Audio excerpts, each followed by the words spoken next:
जोहार गाते को ᱤᱧ इलियास मारांडी इन मरंग सांताली आर्टिस्ट एक्टर हुई कते इलियास मांडी आम फेसबुक रे कुड़ी को साव ऑनलाइन डायरेक्ट गपाल मारा कते आमें बदतमीजी दा रुको जरा सबर करो और निना हबांग एतोहब रे आम कुड़ी को साव नापाय नापाय गपाल मारा कते उनको नंबर एम को एत को और इन परे अगर नंबर एम नाम केदा और इन परे नंबर नाम कते आम उनको अडल्ट पिक बनाव कते डाटी एडिटिंग वीडियो बनाव कते आमा स्टोरी रेम डलावेदा बड़ाई गया पे सांताली एल्बम रे मिटंग आड़ी मरंग आर्टिस्ट कना इलियास मांडी दो सांताल कोड़ा हपन ठेन जहां तिना थोड़ा गन रेस्पेक्ट ताहिया ओना नुई में चाबा का कान दो दैट मीन्स ऑनलाइन रिपिस्ट कुड़ी कोई ब्लैकमेल एत को और ओनार ना इन ठेन प्रूफ हो मेना आपे जो तो फेसबुक फ्रेंड्स इन पाटा से खना रिक्वेस्ट मेना आछे आपे आपे ओड़ा रेन जहां तिना के कुड़ी को मेना को आपे नुई साइको एल्बम आर्टिस्ट खना दो आपे रे सांगिन रेगे तहन पे नोआ मैसेज इन वायरल पे तबन जे अगर सारी के जहां एक्टर नोंका नि मेनाया उनी दो बॉयकॉट काया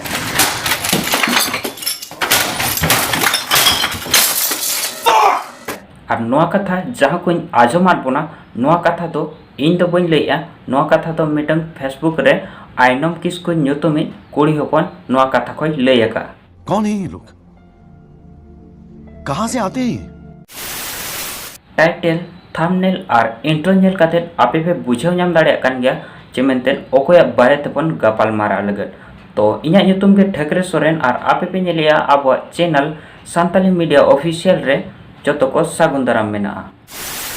तो गाते को अपिन ले पे कना तेहें दबन बड़ाई न्यामा तेहें वीडियो तेबन बड़ाई Nyama Ilyas मांडिया Facebook fake ID बारेते ओना तिन मेनया नोआ वीडियो मुचे धाबे जरूर नेल ताबन पे होय दाड़िया फ्यूचर रे आपेक्स को साव नोंका घटना होय दाड़िया फेसबुक रे नेलला इᱧᱟᱜ ᱧᱩᱛᱩᱢ ᱛᱮ ᱮᱰᱤ आयमा फेक अकाउंट को बनाव कदा तो एडी प्रॉब्लम हुयु कना और तिहिन सेता गी इन मिटे व्हाट्सएप ते मिटे फोटो को शेयर दिया तो एडी दुखिन के ओदा ओना लगी तो इलियास मांडी सा चेक घटना हुई कना नोआ वीडियो रे बन बड़ाई न्यामा तो बाम बिलमते तेहिना वीडियो बन एतहब लेगे नेल दाड़ी कना पे नोआ मिटे नोंका मिटे कुड़ी अड़ा कदा तिन तो उनी अबुरन पेड़ा बिटिया नितुम दो हुयु कान तया आइनम किसको ठीक है तो उनी नोय अड़ा कदा बांग मा इन उनी संगे एडी बड़ी बड़ी मैसेज रे गालमारा कना तो कथा दो नौका हुयु कना अब बन बड़ाई का दिया इलियास मांडी सांताली एल्बम जगत ने मिटंग आड़ी मारंग एक्टर आर्टिस्ट कना उनी इलियास मांडी न्यूतुम तेगे ओकोय चो फेसबुक रे फेक आईडी को बनाव का इन लेया जहां नोआ अकाउंट ते उनी गालमारा कान तना ओना तो इnye अकाउंट बांग कना ठीक है ओना तो मिटे फेक अकाउंट कना ओकोय कना ओना हो बइन बड़ाया मेनखान उनी फोटो अड़ा काते नोंडे ऑल कदाय जे सांताल इंडस्ट्री रे नुई इलियास मारांडी नुई दो ऑनलाइन रेफर्स कनाय उनका और ओना जहां इलियास मांडिया फेसबुक फेक आईडी ते उनी कुड़ी होपन आइनम किस को न्यूतुमे कुड़ी होपने गपाल मारा कान ताहे कना मेनका उनी आम जहां से गालमारा कना उनी बेगोर बड़ाय काते जे इnye ᱧᱩᱛᱩᱢ में हताव दा ओंडे उनी उना हो बाय बड़ाया जे ओको से गालमारा कना ना ओरिजिनल कनाय से बांग कनाय लेकिन उनी कुड़ी होपन मिधा हो बाय चेक ला जे मेनते नोआ दो ओरिजिनल आईडी कना से फेक आईडी कना मेनते इलियास मांडी में ने इन उनी कुड़ी फेसबुक फ्रेंड रिक्वेस्ट भेजा कर दिया लेकिन ने तो धबिते उनिया फ्रेंड रिक्वेस्ट बन एक्सेप्ट का नेल दड़ी आपे नोय नोडे मेना आइनम किसको नोय नेल दड़ी आपे इन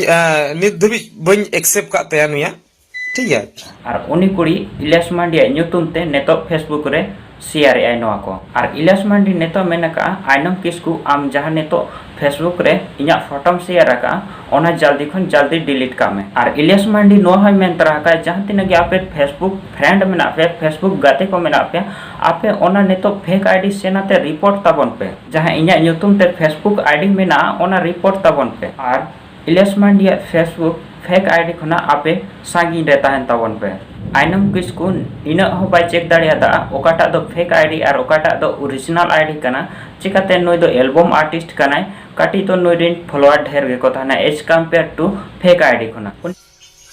इन्हें रेपे नेल दड़े को इन्हें अकाउंट जहां फेसबुक अकाउंट ना ओनारे 5000 गान दो फॉलोअर्स मेना को तिने जहां तना फ्रेंड्स बोले 5000 गान मेना को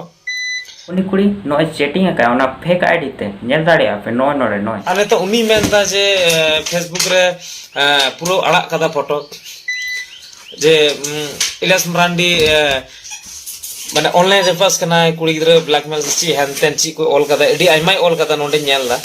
इन्हों गाती कोड़ा को कुल कदिने मांडिया ᱧᱩᱛᱩᱢ ᱛᱮ ᱡᱟᱦᱟᱸᱭ ᱯᱷᱮᱥᱵᱩᱠ ᱯᱷᱮᱠ ᱟᱭᱰᱤ ᱵᱮᱱᱟᱣ ᱠᱟᱭ ᱩᱱᱤ ᱵᱚᱭᱦᱟ ᱡᱩᱫᱤ ᱱᱮᱛᱚ ᱱᱚᱣᱟ ᱵᱷᱤᱰᱤᱭᱳ ᱧᱮᱞᱮᱜᱼᱟ ᱩᱱᱤ ᱵᱚᱭᱦᱟ ᱠᱤᱱ ᱢᱮᱛᱟᱭ ᱠᱟᱱᱟ ᱡᱟᱦᱟᱸᱭ ᱤᱞᱤᱭᱟᱥ ᱢᱟᱱᱰᱤ ᱧᱩᱛᱩᱢ ᱛᱮ ᱯᱷᱮᱥᱵᱩक ᱯᱷᱮᱠ ᱟᱭᱰᱤ ᱵᱮᱱᱟᱣ ᱠᱟᱛᱮ ᱱᱩᱱᱟᱹᱜ ᱜᱟᱱᱫᱟ ᱜᱟᱱᱫᱟᱭ ᱠᱟᱹᱢᱤᱭᱮᱫᱟ ᱠᱟᱹᱴᱤᱡ ᱦᱚᱸ ᱞᱟᱡᱟᱣ ᱥᱚᱨᱚᱢ ᱜᱮ ᱵᱟᱹᱪᱩᱜ ᱛᱟᱭᱟ कुड़ी ना जहां इरे फेसबुक रे नेतो ओना फोटो वायरल लाय जे नुई सिंगे नोय सबूत मिना तिने नुई सिंगे कोई गलमराव कदा ओना हो उदुक पियन नित दबि इन नुई फ्रेंड रिक्वेस्ट कूल कदिने इन नित दबि ओना बइन नेल का थेना माने उनी फ्रेंड रिक्वेस्ट कूल कदिने नेतो हो एवरिंग कन्फर्म तया स्क्रीनशॉट कतिन दोहो कदाኝ उदुक दड़े पिया इनो बइन बड़ाय कन सेता को ले दिने मेनखान आपे इन उनी फोटो नेल तो जागिन जहां तने बुझेदा निश्चय उनी हो पढ़ा कुड़ी गिद्रे कान जाय अत आम उनी बुझेव जरूर तहलेन तया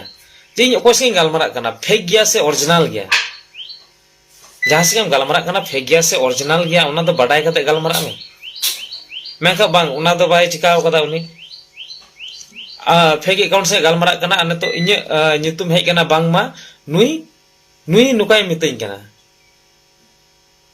तो इन को कुली दिन कना मैसेज दिन कना को कुली दिन कना आम नुकाम गलमराव का मनकम नो मिटे खराब तो आम लाहरे बुझ हुई को तमा ओरिजिनल कना से बांग कना ओका सरी कना ओका बांग कना आम जुदी उना गी आम ये ना तम तला आम जहां टा ते इन चैटाम कान थे से ओको चैटाम कान तना आम केस दड़ी किया केस में ओरिजिनल कान खान जुदी इन चैट का खाय दो इन सबो इन को सबे냐 आम बखा बेगोर इयते आम तो दुनिया रन हड़ को नेल तो नोआ जे नोआ इलास मरांडी नोका माने इन फोटो बांगमा एडिट तिने इन ची दुरकार आमा फोटो एडिट ना ची दुरकार आ चिदा बांगमा इन नोका मैसेज आमा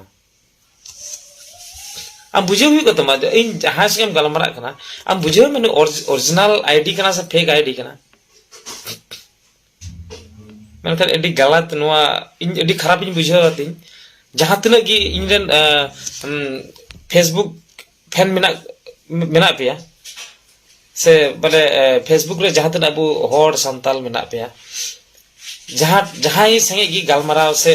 फ्रेंड रिक्वेस्ट पे कोला नेल पे ना से जांच पे ओरिजिनल आईडी कना फेक आईडी कना ना से गलमराव को पे बुझेउ गया ओरिजिनल जहां